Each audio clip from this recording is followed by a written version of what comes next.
¿Qué tal, mis muchachos? Y bienvenidos de nuevo. Sorry about that, brother. We were having some of them there technical difficulties. But what's up, my guys? Welcome back to the Wrestling Report Card. Today we're breaking down June 8th episode of AEW Dynamite. And sheesh, what a show.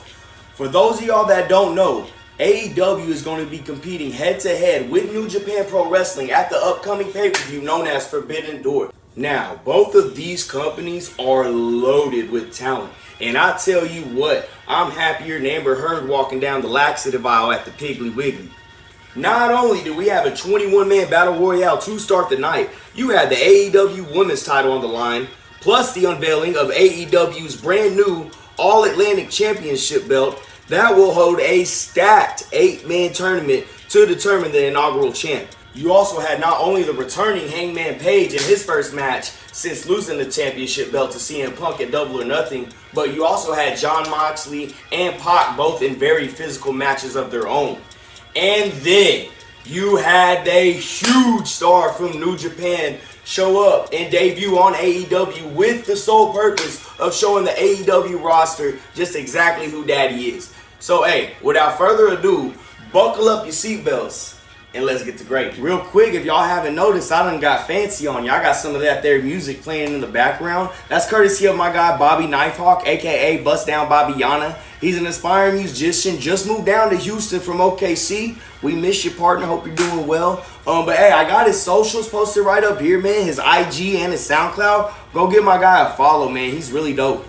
In our opening act, you've got the Casino Battle Royale. So this is a 21-man Battle Royale with 4 different groups. The Diamonds, Clubs, Hearts, and Spades with 5 men in each of those groups. Plus, one surprise Joker entrant who gets to be last in. So to be eliminated in this, you must be thrown over the top rope with both feet hitting the floor. So the winner of this here Royale will go on to wrestle Jon Moxley in the main event tonight to determine who will compete for the AEW Interim Championship at the Forbidden Door pay-per-view while CM Punk is out.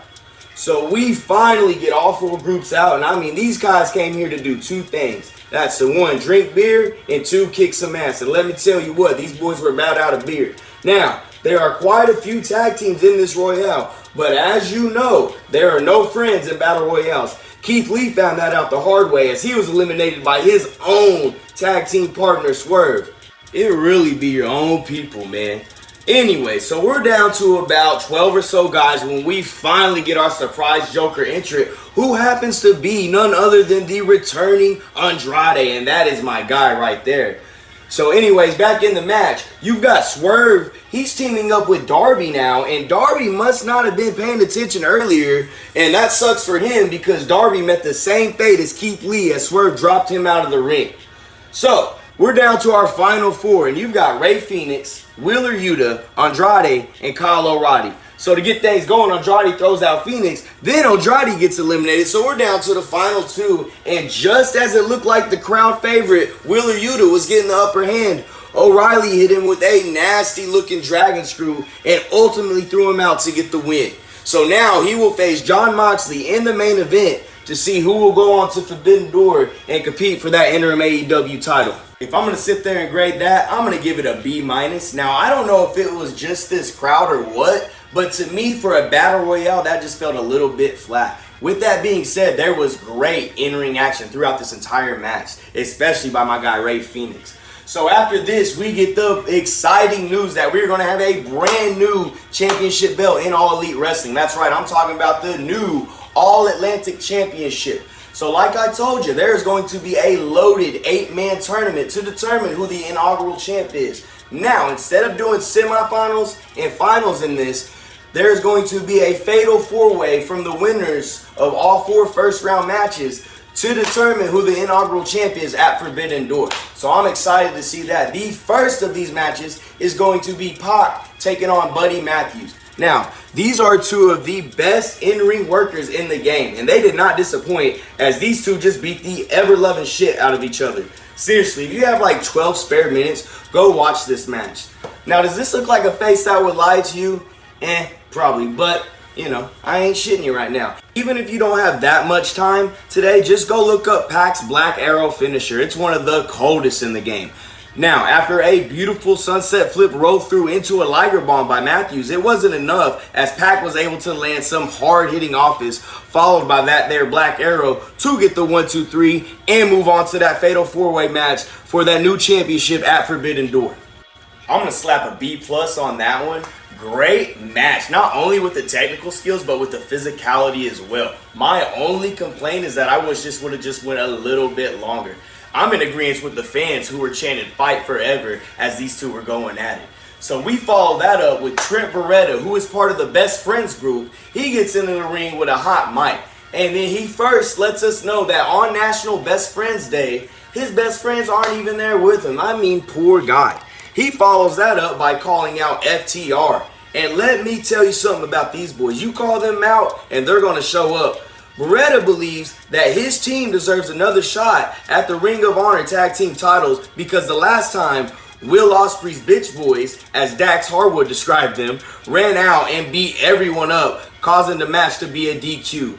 Now, gosh, on Friday, I'll be damned if none other than Will Ospreay came out of the tunnel after they said his name, who is one of the biggest stars in New Japan and the leader of the faction, the United Empire, who just so happened to attack Trent and FTR from behind while they were focused on old William. I mean, for that, I have to go with an A-. I can't lie, I'm excited. I can't wait to see where this goes. And I can't wait to see who Ospreay is going to be taking on at Forbidden Door, because no matter what, that's going to be a certified banger, my guy. Speaking of bangers, let's get into our next match. You've got the returning Hangman Page taking on David Finlay. Now, that name may sound familiar to some of y'all because he is the son of WWE legend Fit Finlay. I wonder how him and Hornswoggle got along. So this is Hangman's first match since losing the AEW title to CM Punk at Double or Nothing. Now, we get Adam Cole on commentary for this match, which was the first between these two competitors. Now, Hangman, he takes flight first in this match as he hits Finlay with a nasty tope suicida. And for the first time since the pandemic, Hangman is finally back to drinking random fans' beers. As a Southern boy who loves him a cold beer, I love that for my guy. Now, once we got back from the commercial break, Hangman goes to work as he hit a crossbody onto the floor and followed that up with a pop-up powerbomb. After a close near fall from Finlay, he tried to suplex Hangman, who backflipped out of it, almost landing on his head before hitting a lariat, followed by his patented buckshot lariat for the 1-2-3. Now, afterwards is where this gets interesting. Hangman grabs the mic and says, "I can't get a shot at the AEW title right now," much to the fans' dismay. Then if I can't do that, I want the IWGP title, which is New Japan's main title over there. And he follows that up by calling out none other than Okada, who, like Ospreay, is one of the best wrestlers in the world. Like, holy shit, Tony Khan. You come into this episode with a purpose.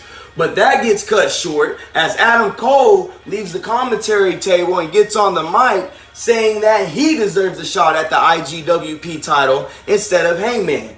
And with Jay White in competition in New Japan for that title, who the hell knows what's going to happen by the time Forbidden Door arrives. I'm going to give that there a B+.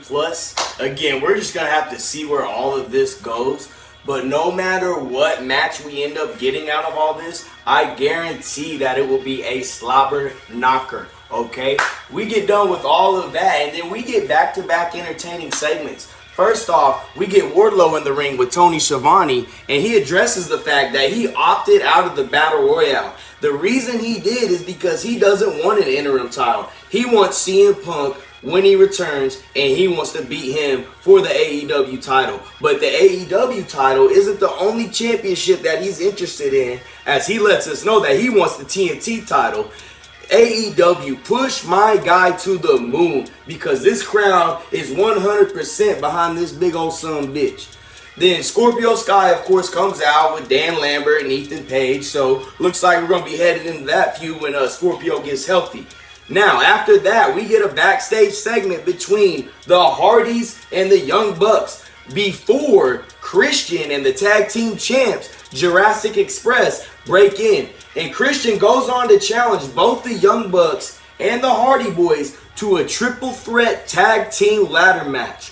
One thing to notice from this segment is that Jungle Boy did not seem to be pleased at all that Christian made that challenge on his behalf. Now, I've been feeling a heel turn coming for Christian for quite some time, so we're just going to have to keep an eye on all that. Moving on, we got the AEW Women's Championship on the line as my girl, the champ, ThunderRosa, is defending against the new Marina Shafir. Now, I know a lot of us are upset with the lack of ThunderRosa's title defenses that AEW has had since she became the champ, so I'm glad they finally gave us one. And now I'm happy for Miss Shafir as she got a title shot, but it seems like to me, she jumped over a long list of ladies who have been busting their asses and in my opinion, deserve a damn title shot. But hey, I digress. We get the match underway and I'm not going to sugarcoat it. It was a little bit of a rough start with a few miscues. Now where they lacked in that area, they more than made up for it in the physicality department as these two ladies were just flat out throwing hands. Now we get back from the commercial break and ThunderRosa is just going crazy as she hit Shafir with about 57 moves in under a minute. But Miss Shafir put an end to all that as she hit a nasty pump handle suplex on the champ. But ThunderRosa is the champ for a reason because she not only kicked out but was able to hit a Death Valley driver on top of that. ThunderRosa's experience ended up being the key as she was able to counter Miss Shafir with a surprise roll-up to get the 1-2-3 and retain. Now after the match, to no one's surprise, Shafir attacked ThunderRosa, but the surprise, I can't talk right now, was who came to the aid of ThunderRosa. That was none other than Toni Storm. But it seemed like Miss Storm was there for more than one reason as she had her eyes and hands all over ThunderRosa's title. Now on that, I'm going to go with a C+. Like that really was like the tail between two matches because after the commercial break, those two ladies really turned it on. As for Toni Storm being the next challenger, I'm not going to sit here and say she isn't going to be a good contender. I just think that ThunderRosa needs a top heel challenger who's good on the mic, okay? But enough of that because it's time for the main event. That's right, you got Jon Moxley taking on the winner of that 21-man Battle Royale, Kyle Oreilly. Now remember, the winner of this match will challenge for the interim AEW title at Forbidden Door. Now there may not be two guys in all of professional wrestling who like to fight more than these two sumbitches, and boy did they do just that. Now after a surprisingly technical start to the match, Moxley strikes first by paying homage to his boy Bryan Danielson and stomping O'Reilly's head in.